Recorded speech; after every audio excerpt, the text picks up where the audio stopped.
అగస్త్య మహాముని మహా ఋషి. అటువంటి అగస్త్య మహాముని అవతారం అనేక సందర్భాల్లో అనేక యుగాల్లో జరుగుతూ ఉంటుంది. నండూరి శ్రీనివాస్ గారు టోపీ అమ్మని అవధూతగా గుర్తించి అరుణాచలంలో వారు చాలా ప్రచారం చేశారు. భక్తులందరూ కూడా వెళ్ళి ఆమెను దర్శించుకున్నారు.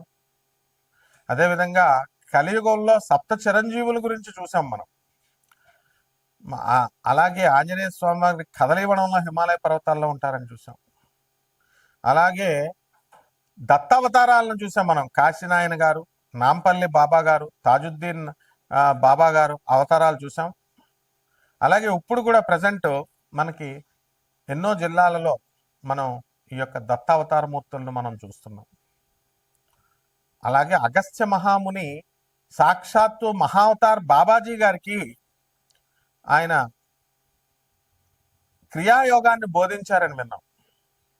మళ్ళీ ఆ అగస్త్య మహాముని కలియుగంలో ఈ 2025 సంవత్సరంలో రావులపాలెం గ్రామంలో దిలీప్ శర్మ గారిగా అవతరించారు.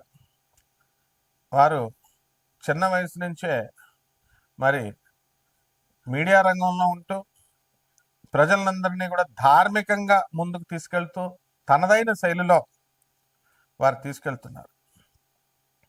అదేవిధంగా సాక్షాత్తు జగద్గురు అయినటువంటి దత్తాత్రేయ స్వాముల వారు మరి మనందరికీ తెలుసు గాణగాపురంలో నిత్య నివాసిగా ఉన్నారు. వారు కలియుగంలో బిహెచ్ఎల్లో గురునాథ శర్మ గారిగా కటిక బ్రహ్మచారి అవతారంలో ఇప్పటికి కూడా ఇంకా పెళ్లి చేసుకోలేదు ఆయన. ఆ అవతారమూర్తి దత్తావతారమూర్తిగా వెలిశారు. ఇలా ఎంతో మంది మహానుభావులు ఉంటారు. అటువంటి గురుమూర్తుల పాదాలకు నమస్కారం చేస్తూ మనం ఇప్పుడు శుక్రమూఢం నడుస్తుంది. ఈ శుక్రుడు మంచిగా ఉంటే ఏమిటి, అస్తంగత్వం పొందితే ఏమిటి, మూఢాల్లో శుక్రుడి యొక్క ప్రవర్తన ఎలా ఉంటుంది, వాళ్ళు ఇచ్చేటటువంటి రిజల్ట్ ఎలా ఉంటుందో మనం తెలుసుకుందాం. మనకి 11 డిసెంబర్ 2025 సంవత్సరం నుంచి ఇంకా నవంబర్ అని కొంతమంది చెప్తున్నారు.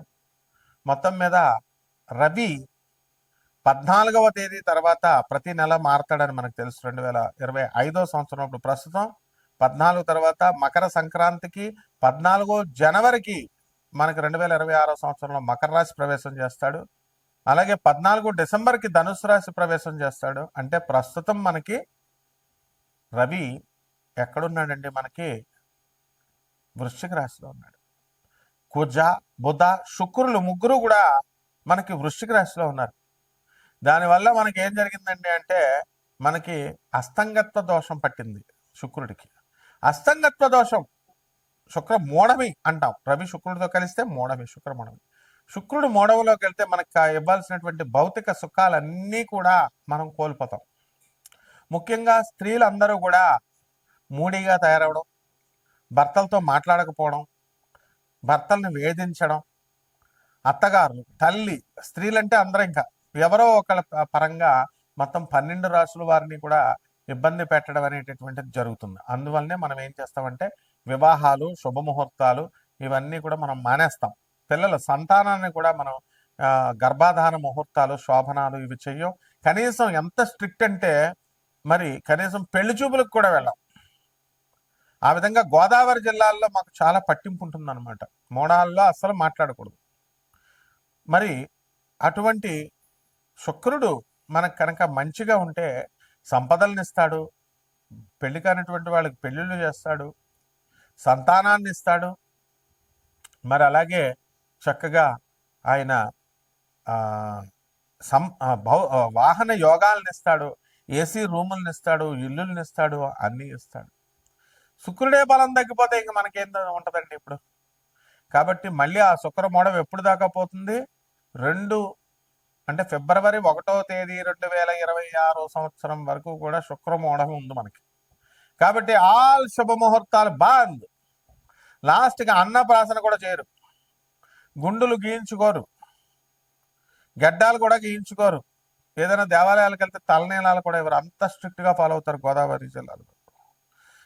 మా గురువుగారు అయినటువంటి రావులపాలెంలో ఉన్నటువంటి దిలీప్ సి శర్మ గారు, మరి వారు కటిక నిష్ఠా పరులు. అలాగే వైవిఎస్ గిరిరావు గారు గుంటూరు జిల్లా, ఆయన కూడా రోజుకు 2 పూట్ల ఉపాసన చేస్తాడు.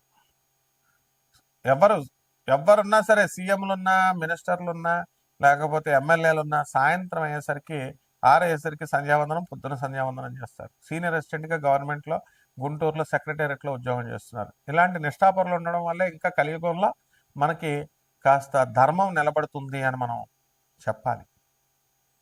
ఆ విధంగా శుక్రుడు మనకి ఈ సంపదలను ఇచ్చేటప్పుడు 12 రాశుల వారికి విచిత్రంగా ఒక్కొక్కరికి ఒక్కొక్క ఫలితాన్ని ఇస్తాడు.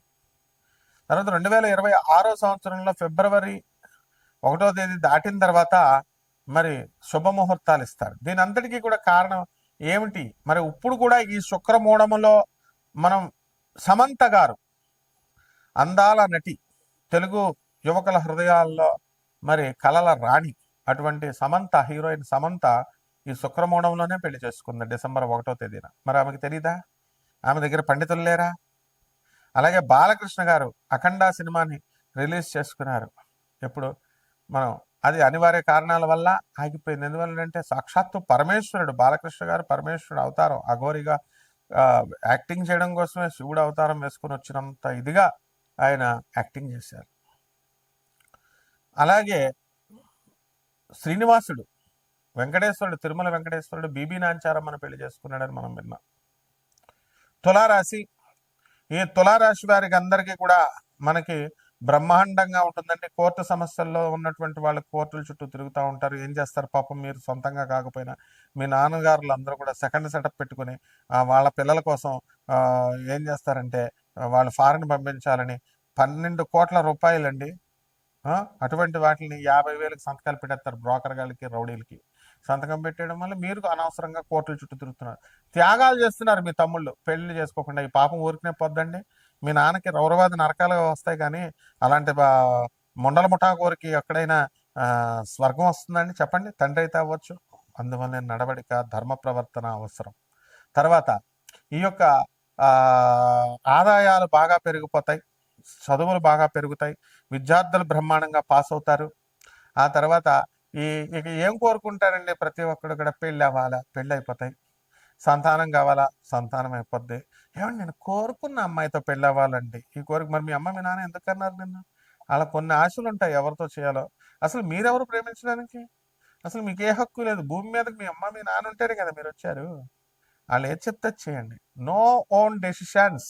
Okay, love is something nonsense. Wife is a knife who cuts your life. నీ జీవితాన్ని నరక కట్ చేసేస్తుంది. జాగ్రత్తగా ఉండండి లవ్ మ్యారేజ్లు చేసుకుంటే.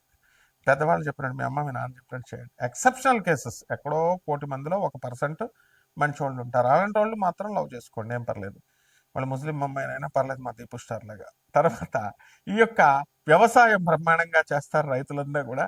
బ్రహ్మాండమైనటువంటి ఆదాయం వస్తుందండి రైతులకి. ఇనప వ్యాపారాలు, వెల్డింగ్ షాపులు, ఆటోమొబైల్ షాపులు, వీళ్ళందరూ కూడా కోటీశ్వర్లు అయిపోతారండి. ఆ తర్వాత యాంకర్లు, వాళ్ళకి లవర్లు దొరుకుతారు. యాంకర్లు అందరూ కూడా, మగ యాంకర్లు ఎవరైతే ఉన్నారో వాళ్ళకి అందరికీ కూడా ప్రేమ వివాహాలు జరిగిపోతాయి. ఏమండి ఆర్టిస్టులు, cinema heroine love marriages Samantha గారు చేసుకోలేదండి. అలా సినీ ఫీల్డు, టీవీ ఫీల్డు, ఈ యాంకర్లు, జర్నలిస్టులు, వీళ్ళందరూ కూడా ఏంటంటే ఆదాయాలు బాగా పెరుగుతాయి. కానీ శుక్రుడు డౌన్ అయిపోయాడు, దానివల్ల ప్రేమ వివాహాలు జరుగుతాయి. మీకు దయచేసి నన్ను ఏమనకండి బాబు, మీరు లవ్ మ్యారేజ్లు చేసుకోవద్దనే మనం ఎప్పుడూ చెప్తాం. మీ తల్లిదండ్రులు చెప్పిన సంబంధం చేసుకోమంటాం. శుక్రుడు బాగాలేదండి అసలు పరిస్థితి. అందువల్ల పరిహారాలు చేసుకోండి, శుక్ర జపం చేయండి, శుక్ర స్తోత్రాలు చదవండి. శుక్రుడు కిలోంపావు బొబ్బర్లని, తెలుపు రంగు వస్త్రాల నుంచి పేద బ్రాహ్మణులకి శుక్రవారం నాడు ఉదయం 6 గంటలకు దానం చేసుకోండి. దశ మహావిద్యల్లో ఒకటైనటువంటి కమలాత్మిక అమ్మవారిని ఓం శ్రీం హ్రీం శ్రీం కమలే కమలాలయ ప్రసిద్ధ ప్రసిద్ధ శ్రీం హ్రీం శ్రీం ఓం మహాలక్ష్మి నమః అంటూ కుంకుమార్చన చేసుకోండి. పేదవారికి మర్చిపోకూడదు. ఉత్తుత్తి పూజలకి దేవుడు అమ్మవారికి ఒప్పుకోదు, లక్ష్మీదేవి ఇవ్వదు. పేదవారికి, వికలాంగులకి, అనాథలకి, తర్వాత సాధువులకి ఏదో ఒక్కసారి చేస్తే సరిపోదండి. ప్రతి నెల, ప్రతిరోజు, ప్రతి వారం చేయాలా. ఇది గుర్తుపెట్టుకోండి. ఈ రకంగా చేసుకుంటే మీరు ఎంత దానాలు చేసుకుంటే అంత ఉన్నతులు అవుతారు. తర్వాత మీ ఇష్టం, చెప్పడం నా ధర్మం. శుభమస్తు.